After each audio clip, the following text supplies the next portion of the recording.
ఆంధ్ర రాష్ట్ర ప్రజల కోసం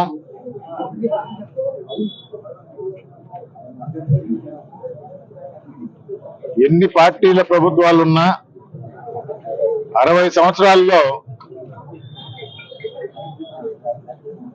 ప్రభుత్వ పరంగా 12 మెడికల్ కాలేజీలు పెట్టడం జరిగింది ఆంధ్ర రాష్ట్రంలో. జగన్మోహన్ రెడ్డి గారు ముఖ్యమంత్రిగా ఉన్నప్పుడు విద్య వైద్యం అతి ముఖ్యమైనవిగా గమనించి ఏ రంగంలో ఉన్న పథకాల ద్వారా రాష్ట్ర ప్రజల జీవితాలని మరీ ముఖ్యంగా విద్యార్థులు మెరుగుపరచాలని స్కూళ్ళ రూపురేఖలు మార్చడం జరిగింది. ఇంగ్లీష్ మీడియం పెట్టడం జరిగింది. 8వ తరగతి కల్లా ట్యాబ్లు తేవటం జరిగింది. ఇది చంద్రబాబు నాయుడు గారికి నచ్చని విషయం. ఎందుకంటే ఆయన అనునేయులకి ప్రైవేట్ పరంగా నారాయణ స్కూల్స్ కానీ చైతన్య స్కూల్స్ కానీ ఫ్యాక్టరీలాగా డబ్బులు ఎలా సంపాదించాలో తెలిసిన ఈ స్కూళ్ళకి అడ్డుపడతారు, అడ్డు తగులుతుంది అని కూటమి ప్రభుత్వం వచ్చిన తర్వాత దానికి అడ్డుకట్ట వేయటం జరిగింది.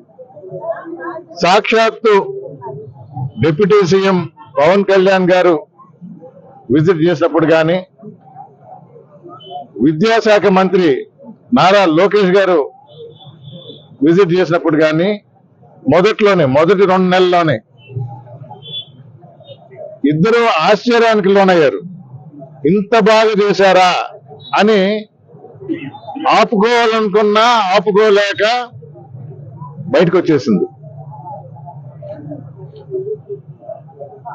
చాలా బాగా చేశారు, చాలా బాగుండా ఈ ప్రభుత్వంలో జగన్మోహన్ రెడ్డి గారు చేసింది అని. అంటే మీకు అందరికీ తెలిసిందే కదా, అసలు దానికి విత్తనం నేను నాటాను అని చంద్రబాబు నాయుడు గారు ప్రతిదానికి నేనే చేశానని గొప్పలు చెప్పుకుంటారు. 17 మెడికల్ కాలేజీలు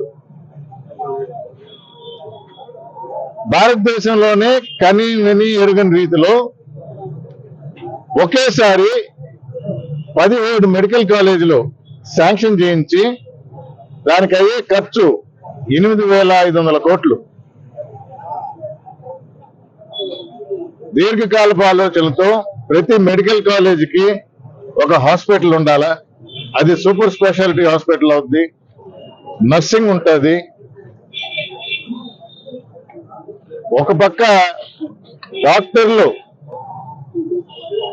మంచి విద్యను అభ్యసించి పేద ప్రజలకు కూడా గవర్నమెంట్ కాలేజ్ అయితే సీట్ దొరుకుతుందనే ఉద్దేశంతో ఈ మెడికల్ కాలేజీలు పెడితే, హాస్పిటల్స్ ద్వారా ప్రజలకు వైద్యం అందుబాటులో ఉంటుందనే ఒక మంచి ఆలోచనతో ఈ 17 మెడికల్ కాలేజీలు పెట్టడం జరిగింది. 3,500 కోట్లు ఖర్చు పెట్టారు, ఇంకొక 5,000 కోట్లు ఖర్చు పెట్టాలి. అది మాకు వీలు కాదు అంటది ఈ కూటమి ప్రభుత్వం. 5,000 కోట్లు మాకు చాలా భారం, అందుకని దీన్ని ప్రైవేటీకరణ చేస్తాము అంటే మాకు తెలిసిన వాళ్ళకి మేము ఇచ్చుకుంటాము, సీట్లు లక్షల్లో అమ్ముకుంటాము, పీజీ సీట్లు కోట్లలో అమ్ముకుంటాము. మరి ప్రజల సంగతి? వాళ్ళకి మాయ మాటలు చెప్తాను, మోసం చేస్తాను, ప్రతిసారి నా మాయ మాటలకి నా మోసపు వ్యవహారాలకి వారు మోసపోయి ఓటు వేస్తా ఉంటారు. కాబట్టి ఇలాంటి మంచి పనులు చేయాల్సిన అవసరం లేదు. చేసే జగన్మోహన్ రెడ్డినే దించేశారు. ఎందుకు?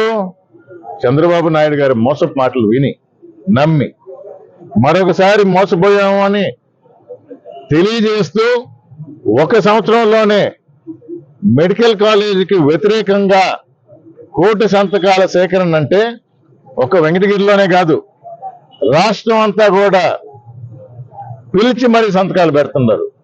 ఇంట్లోకి తీసుకువెళ్ళి ఇంటిల్లిపాదిని సంతకం పెట్టమంటున్నారు. అంటే ఇది మెడికల్ కాలేజీకి వ్యతిరేకంగా ఒక ఎత్తు అయితే, అసలు ఈ ప్రభుత్వంకి వ్యతిరేకంగా సంతకం పెట్టడం జరుగుతుంది. ఇది ఇది నిదర్శనం. రెఫరెండం అంటాం, ఎలక్షన్ అక్కర్లా, ఎలక్షన్ పెడితేనే రెఫరెండం కాదు. పులివెందుల్లో, ఒంటిమిట్టలో ఎలక్షన్ జరిగింది. ఏమైంది? రాష్ట్రం మొత్తం మీద ఉన్న పోలీసులు మోహరించి ఎవరు ఓటేశారు, ఏ విధంగా వచ్చిందో మీకు తెలుసు. అది కాదు, కానీ ప్రజలకి అవగాహన కలిగింది.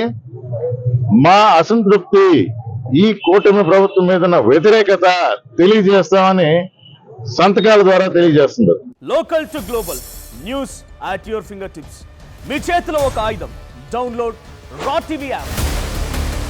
Media legend Ravi Prakash is back.